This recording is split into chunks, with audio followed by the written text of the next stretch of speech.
Hey there, I hope you're having a great week. I just first wanted to take a moment to say thank you so much for being willing to serve with us at the city. We're so excited to see the things that God does in and through you as you serve with our middle school students. And of course, as you continue serving with us, you'll be able to get a lot of training in different areas through our Lead Small book, through the videos that are going to be coming to you through Download Youth Ministry, and also through our continued serving and training opportunities. But before you start for your first week, we just wanted to give you 3 quick things to keep in mind as you're beginning to serve with the city. These are keys for your leadership that'll last through you with you throughout the entire time you serve with us. And the first thing is you don't have to know it all. I think a lot of times it can be intimidating to come in to a new environment with students that you don't know and fear that maybe you don't have enough biblical knowledge. Maybe you haven't been doing this long enough, you're too new to do this. But I just want to tell you that you don't have to know it all. As long as you have a heart to serve after Christ and you have a heart to get to know Him more, you have a little bit of maturity, you've been serving Him for some time, then you're going to be okay. One of my favorite facts that helps keep me in check and keeps me on straight when I feel like I'm failing is that organizations like Disney and Marriott and Hilton, people that strive for really good customer service, they don't see issues or problems as a negative. Of course, they try to mitigate those and fix those, but they see those as a way that they can build relationship with their customer. And in the same way, when maybe you come in a situation, you're in a small group with a student, here you are talking about friendships and good things, and suddenly the student bursts out and asks, why do bad things happen to good people? Questions like that maybe you don't know how to answer off the top of your head. That's not a negative thing. That's a chance, just like Disney, just like Hilton, that's a chance for you to build a relationship. It's perfectly okay for you to say, hey, I'm not sure the best way to answer that, but I would love for us to research that together in the Bible. And get that student's number throughout the week, text them, get in contact with them and say, hey, let's research this thing. I found this Bible verse. What do you think about it? That's a great opportunity. And also when we say, I don't know, that gives freedom to the student that they don't have to know it all either. I think sometimes we have this perception in the church that we have to be perfect, we have to know it all. And when we have moments that we say, I don't know, and then follow it up with, let's find out together, that teaches them that you don't have to be perfect. You just have to be willing to figure it out. You just have to be willing to have faith. You have to be willing to keep going. So the first thing is you don't have to know it all. The second important thing that we want you to know is handle handoff. You can say that with me if you want to, but it comes time in every student's life where they go through difficult things. And some of those things we handle by ourselves as leaders, and some of those things we hand off to leadership above us. Let me give you a couple examples. So say you're in a small group and you're talking with students about things that they're struggling with.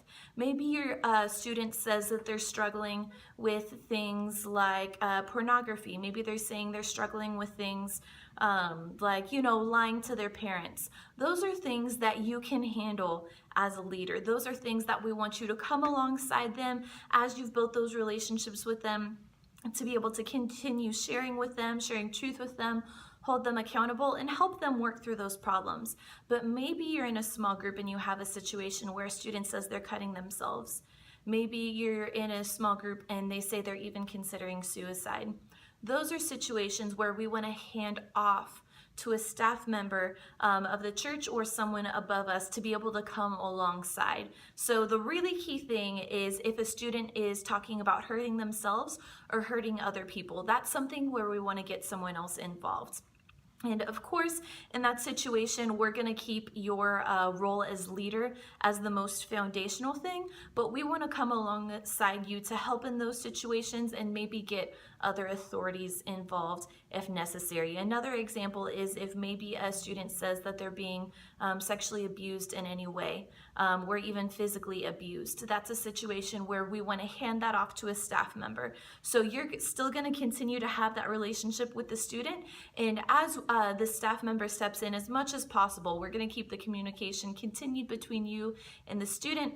We just want to come alongside you to help assist if there's anything that you need to best take care of the family, to help you come alongside if we need to maybe make a parent phone call or any kind of mandatory reporting scenario. We want to be able to come alongside you with that. But as much as possible, we're going to protect that relationship with you and the student so that you and the student can continue having that relationship as much as possible without the staff member intervening. And the third thing and the last thing is relationships matter. Relationships are the biggest deal we have at the city. Our tagline is a place where you belong. And in everything we do as a leader, whether that's helping a student fill out a first-time visitor card, maybe that's helping them check in, maybe that's playing a game with them. Everything we do, it's not about the task, it's not about accomplishing a goal. It's about relationships. And even when we have relationships, I think sometimes it can be easy to say, oh, I have these 3 students I want to text this week, and it becomes a checklist of reaching out to them.